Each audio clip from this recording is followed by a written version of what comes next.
So last week, my students asked me, when they're assembling an estimate for a client, how do you determine the price that the client should pay for the work that they're about to deliver? And I told them in our industry, there are many different ways you can price a project. And the two popular ways is the first one is billing by the hour. So you pick a billing rate, so let's say $30 per hour, and multiply by the number of hours you actually work. And then you send an invoice to the client in increments or in monthly or weekly, whatever that period or time interval you want it to be. The second approach is to use a flat fee pricing structure. So in your statement of works, you've already itemized all the things that you want to do, and you just pick a number, let's say $3,000, and you have to deliver all those items within $3,000. So that's a flat fee approach. It doesn't matter how many hours it takes for you to deliver those items. You just know you have to get it done. You just have to get all the items done, right? And the client will pay you $3,000. So those are two different approaches, and there are variations of these two, and sometimes you can mix and match them. But fundamentally, these are the two popular ones that are used for pricing a project. So I think the question is, when do you decide which one is more appropriate for a particular project? So I'll speak to hourly billing first. So for me, there are a few things that can trigger me to want to use hourly billing. Okay. So I think the first one is sometimes if the client, let's say it's a staffing agency or marketing firm or engineering firm, they've asked specifically for you to work with them from January until March. So when they ask you, if they already give you a time frame, we're hiring you on a 9 to 5 basis for these next 3 months, and you're going to get as much work as you can do within that time, and we're just going to pay you hourly as you clock in. So in those situations, there's really not much discussion. The client has already dictated that you will be working on an hourly basis. Right? They just know they have work. They may not know what the work is sometimes. They'll just give it to you. You come on site, or you work remotely, whatever the situation is, and you just bill hourly as you clock in. Doing all that work. So that's one situation where you would bill hourly. Another situation, when you would actually bill hourly for your work, is when you're about to do something that you haven't really done before. Okay, and an analogy I like to tell people, it's something like if I was a client and I came to you and I asked you, how long would it take you to invent a time machine for me to go back to the 1950s? Okay, so if you were the inventor, your answer would probably be I don't know. A time machine has never been built before, so no one knows how long it'll take to invent a time machine that will take you back to the past. Okay, so when you haven't done something before, it's very hard to estimate how long and how much effort, how much time it takes to deliver a product. Right. So even if, let's say, if a client asks you to build, there's an example that came up recently. So I had a prospect ask me, can you build, let's say it's a Shopify platform. So Shopify is an e-commerce platform. And the client asked something such as, I want anyone who's shopping with my platform, if they live in a city where their professional baseball team is leading the opposition by 5 points, then they get 50% off everything in their shopping cart. Right? And this has to be built on Shopify with a few more additional features and requirements. So when I received this request, I was like, I have no idea how to do this because I haven't actually worked enough with some of the Shopify APIs before, so I didn't know what was possible.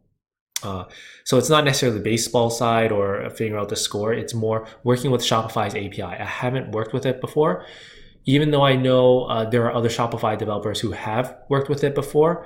I myself haven't worked with it before, so I can't. It's hard for me to estimate how much time and how much work and how much it'll cost me to deliver something like that. So in a situation like that, normally I would ask the client, pay me on an hourly basis, for at a certain billing rate. Pay me on an hourly basis to develop a prototype for you. So let's say, give me about 20 hours, right? In 20 hours, I'll see what I can do for you, but I'll give you an update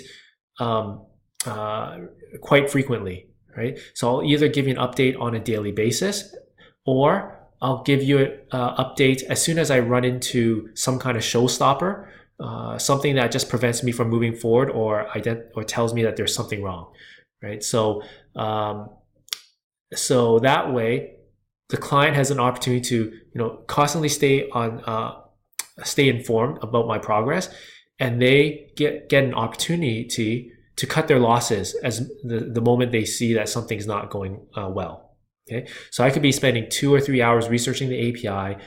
Then I realize, it looks like Shopify, the regular Shopify account doesn't provide some of these features. You have to move on to a Shopify Plus platform.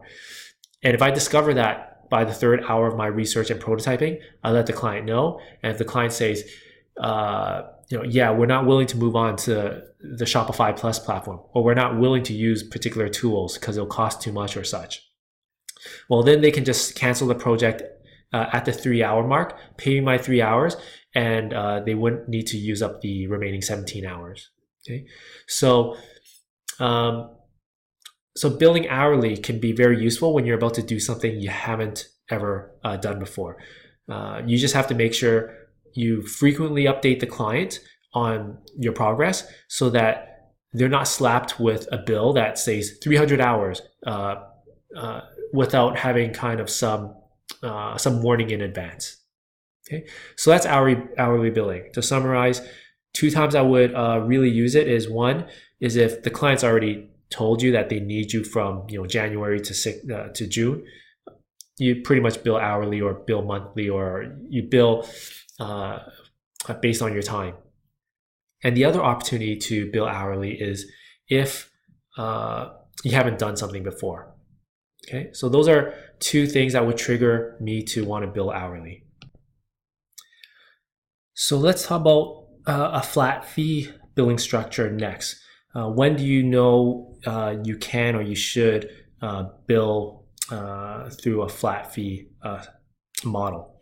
And I think, well, first of all, I think if it's not billing hourly, if it's not the criteria that were met for billing hourly, then you might consider flat fee. So for example, if it's something you have done before and you have some products or tools already in place, and you can and you're confident in how many hours it typically takes you to do something, you can more confidently put together a flat fee pricing model for something.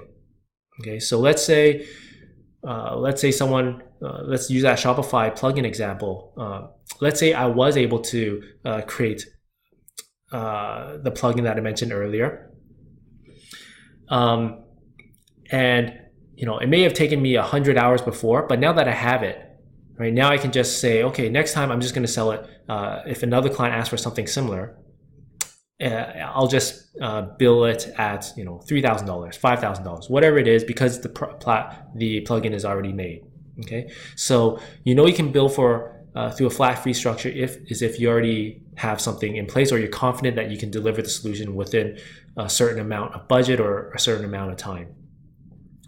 The other way, actually, to carry on from that idea, the other way you have to bill for, through a flat fee structure is if you know what the value of the work is, right? So for the longest time, I never quite understood what people meant by, you bill according to the value of the work, or the value, whatever the value, what the client perceives the value of your work is, right? Never quite understood.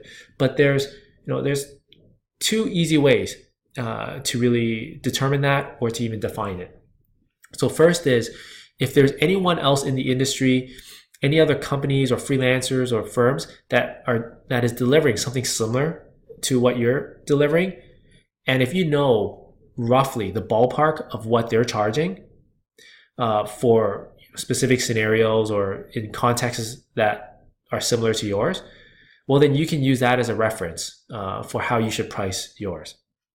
Right? So if someone else has a similar type of Shopify plugin and they're selling it only for $300, then and they offer almost all the same features that as yours, just as much customizability, extensibility, and such. Well, if they're going to sell for $300, then you're probably going to be constrained to something within that ballpark. If you're going to try to bill at $1,000 or $20,000 or $500,000, you'd have to, really justify why that is. Okay, so the first thing you do to determine the value of your the flat fee price for your work is to just look around the industry and see what everyone else is charging for that. Okay. Now then there is also another approach. Okay. Let's say that no one else, there is no one else, or there's no other product that's even similar to what you've developed, or there's no service offering that is similar to yours, or you have a knowledge that no one else has, and yet your client wants that. So then that means you have no one else and no other product. You have no frame of reference to create your price. All right. So if that's the case, then the next thing you do is you figure out how much value does your work bring to the client. So what I mean by that is, let's say the client, if they had the plugin that you made for them, and and with that plugin, they're able to generate $10 million of sales or $10 million, let's change it. They make $10 million worth of profit as soon as they get your plugin, right?